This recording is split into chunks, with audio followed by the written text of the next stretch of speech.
Доброго дня, шановні! Сьогодні ми з вами маємо підготуватися до контрольної роботи. Отже, давайте розглянемо з вами типові завдання, які можуть у вас бути на контрольній роботі. І так, дивимось, будь ласка, номер 1. Потрібно обчислити значення виразу. І так, спочатку ми виконуємо цей вираз по діям, звісно. Перша дія, ми тут бачимо, що буде дія в дужках, тобто 15,42 додати 180,7. І потім ми маємо це поділити на 10. Виконуємо додавання, можемо це записати в стовпчик. Не забуваємо про те, що ми правильно записуємо розряди. Кома має знаходитись під комою. Отже, для зручності я запишу собі перше число, там де 180 цілих. Додаю 15,42. Додаємо. Тут у нас 0, тому 0 плюс 2 буде 2, 7 додати 4 буде 11, 1 пишемо, 1 запам'ятовуємо, 5 плюс 0 – 5 і додати 1 – 6, 8 додати 1 – 9 і одиничку зносимо. Не забуваємо про кому, отримали число 196,12. І нам залишається це поділити на 10. Пригадуємо правила ділення та множення на десяткових дробів на такі числа, як 10, 100, 1000 і так далі. Що ми маємо зробити? Ми маємо перемістити кому. Коли ми ділимо на 10, то ми кому рухаємо вліво. Отже, у нас кома знаходилась після цифри 6, тепер буде знаходитись після цифри 9. Буде 19,612 уже тисячних. Рухаємось далі. Номер 2. Задача. Учень прочитав 0,7 книжки, у якій є 230 сторінок. Скільки сторінок прочитав учень? Отже, пригадуємо з вами, нам потрібно знайти число, яке дорівнює десятковому дробу 0,7. Як ми це можемо зробити? Ми з вами вивчали, що потрібно виконати дію множення. Потрібно 0,7 помножити на 230. Дорівнює. Отже, ми з вами виконуємо множення. Ми можемо 1 0 забрати, і тоді в нас буде 7 помножити на 23. Дорівнює. Виконуємо множення, 20 помножити на 7 – 140, 3 помножити на 7 – 21, отже, у нас буде 140 плюс 21, буде 161. Записуємо сторінок і дивимось, це у нас знаходилось, скільки сторінок прочитав учень. Отже, пишемо 161 сторінка – прочитав учень. І в кінці записуємо відповідь. Відповідь записуємо, коротку відповідь. Отже, якщо у нас просили знайти, скільки сторінок прочитав учень, ми пишемо 161 сторінку. Все, задача розв'язана. Рухаємось далі. Потрібно розв'язати рівняння номер 3. Отже, дивимось перше рівняння. 7,2х мінус 8 дорівнює 0,64. І так, ми починаємо розв'язувати це рівняння з того, що знаходимо невідоме 7,2х. Між цим невідомим та числом 8 знаходиться дія віднімання. Отже, нам потрібно знайти невідоме зменшуване. Зменшуване ми знаходимо, використовуючи дію додавання. Тобто у нас буде 0,64 додати 8. 7,2х дорівнює. Додаємо цілі частинки, це буде 8,64. Тепер нам потрібно знайти х. Між числом 7,2 та х ось тут знаходиться дія множення. Отже, щоб знайти невідомий множник, потрібно виконати дію ділення. Ділимо 8,64 на 7,2. Знову ж таки, пригадуємо, як ми маємо виконувати ділення на десятковий дріб. Нам потрібно перенести кому на одну цифру в діленому та в дільнику. Отже, ми замінимо це діленням таких чисел, як 86,4 на 72.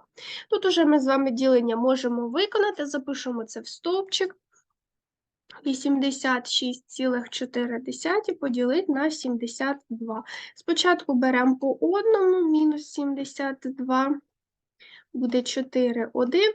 Тепер зносимо четвірку, ставимо кому в частку, бо ціла частина у нас вже закінчилась, і беремо по 2. Буде мінус 144. Підкреслюємо, отримали 0. 1,2.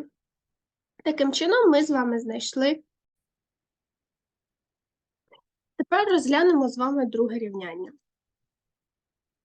І так, нам потрібно 13,5 поділити на х, додати 6,1 дорівнює 11,1.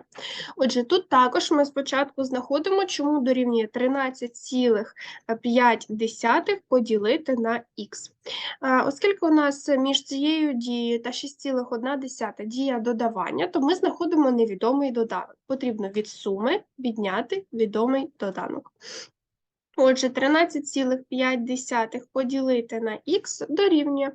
Віднімаємо від цілої частинки цілу від дробової дробову, у нас виходить 5,0 або просто 5. Тепер нам потрібно знайти невідомий х. Якщо це дія ділення, то в даному випадку невідомий х – це дільник. Для того, щоб знайти дільник, нам потрібно ділене, тобто 13,5 розділити на 5. Отже, х дорівнює. Тут, звичайно, у нас ділення на натуральне число, це ми можемо дуже легко порахувати і запишемо це в стовпчик. 13,5 поділити на 5. Беремо по 2, буде мінус 10, залишається 3, ціла частина закінчилась, одразу ставимо кому, зносимо п'ятірку, п'ятірку беремо по 7. Отже, ми отримали 2,7. Рівняння розв'язане. Рухаємось далі. Далі у нас задача. Дивимось, будь ласка. Площа прямокутника дорівнює 76,23 см квадратні. Одна його сторона дорівнює 12,1 см. Знайдіть периметр прямокутника. І так, будуємо собі схематично невеликий прямокутник, для того, щоб розуміти, про яку геометричну фігуру йде мова. І позначаємо його А, Б, С, Д. Наприклад, він називається. І у нас з вами відомо, що одна сторона прямокутника дорівнює 12,1 см. Напевно, ми не знаємо, яка це зі сторін прямокутника. Тому я, наприклад, позначу сторону АД як сторона, довжина якої дорівнює 12,1 см. Ось таким чином. Що ми пам'ятаємо з вами про сторони прямокутника? Ми пам'ятаємо те, що у прямокутника сторони рівні. Тобто не всі, тільки дві. Тобто сторона АД і БЦ між собою рівні. Так само, як сторона АБ і сторона СД також між собою рівні. Отже, ми можемо тут позначити, що сторона БЦ також буде 12,1 см. Запишемо це в коротку умову. І так, у прямокутника 4 сторони, але попарно вони між собою рівні. Отже, ми можемо записати сторона 1, тире, у нас, наприклад, вона відома 12,1 см. Сторона 2 у нас невідома, тому я ставлю знак питання. Також у нас в цій задачі відома площа прямокутника. С прямокутника дорівнює 76,23 см квадратних. І нас просять знайти за умовою задачі периметр. Периметр потрібно знайти. Для цього нам потрібно пригадати, що собою взагалі уявляє периметр. Периметр – це сума всіх сторін нашого прямокутника. Але оскільки у нас всі сторони тут невідомі, то нам потрібно їх знайти. Ми бачимо, що у нас відома площа прямокутника. Отже, з площі ми можемо дістати довжину однієї зі сторін прямокутника. Потрібно пригадати, що площа обчислюється за формулою добуток його сторін. Одну сторону потрібно помножити на іншу, тобто А помножити на Б. Це означає, що ми можемо з вами знайти довжину однієї зі сторін. Яким чином? Нам потрібно взяти площу 76,23 23 соті і поділити на довжину однієї сторони, це 12,1 дорівнює. Знову ми бачимо, що ми ділимо на десятковий дріб, пригадуємо правила, отже у нас буде 762,3 поділити на 121 дорівнює. Виконуємо ділення в стовпчик. Виконуємо ділення в стовпчик, 762,3 поділити на 121. І так, хочемо спробувати взяти по 6. Перевіряємо. 6. 6 на 2 – 12. 2 пишемо, 1 запам'ятовуємо, 6, 7. Підходить. 726. Віднімаємо. 12 мінус 6 буде 6. 5 мінус 2 буде 3. Буде 3. Ціла частина закінчилась, я ставлю кому, зношу трійку. Тут, я думаю, яскраво видно, що потрібно брати по 3. Беремо по 3, буде 363, отже, ми отримали 6,3. Це ми з вами знайшли другу сторону нашого прямокутника. 6,3, одиниці вимірювання сантиметри. Ставимо тире і записуємо друга сторона прямокутника. А тепер нам потрібно знайти периметр. Ми з вами пам'ятаємо формулу периметра. Їх існує декілька варіантів. Це можна буде порахувати просто як суму всіх сторін, можна використовуючи різні формули. І так, ми можемо з вами порахувати 2 помножити, а в дужках у нас буде 12,1 додати 6,3 дорівнює 2 помножити, додаємо цілі частинки, додаємо дробові, буде 18,4 дорівнює. Тепер це потрібно помножити. Отже, буде 36,8. Я можу це зробити усно, ви записуєте це в стовпчик сантиметрів, бо периметр у нас вимірюється в сантиметрах. Оскільки ми на початку записали літеру П, так позначається периметр, то в поясненні все ще раз запишемо. Периметр можна ось так записати прямокутника. Все, і в кінці задачі записуємо відповідь. Обов'язково відповідь. 36,8 см. Ось таким чином.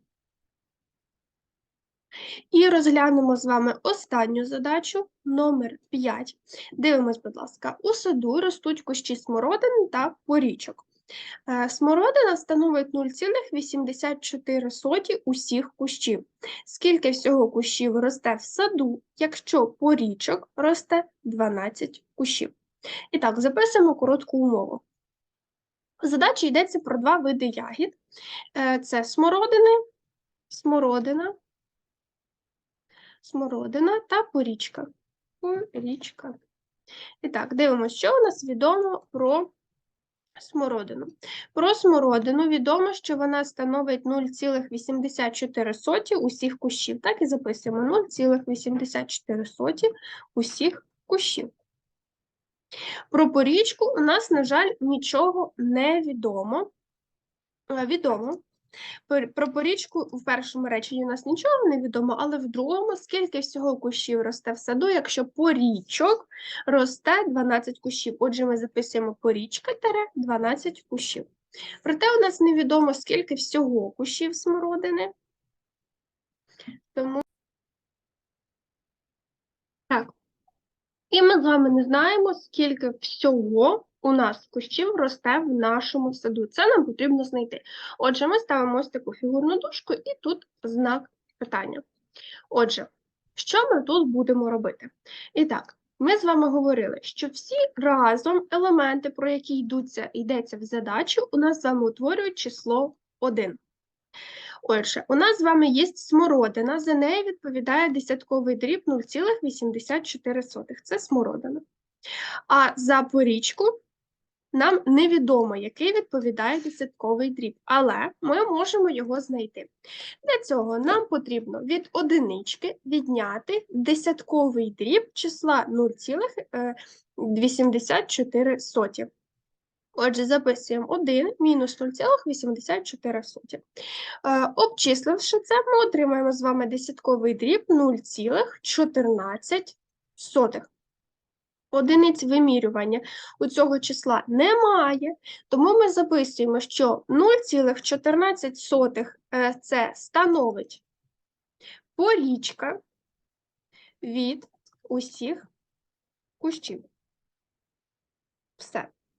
Що тепер робити? Тепер ми з вами точно зможемо знайти, скільки у нас всього росте кущів в нашому саду.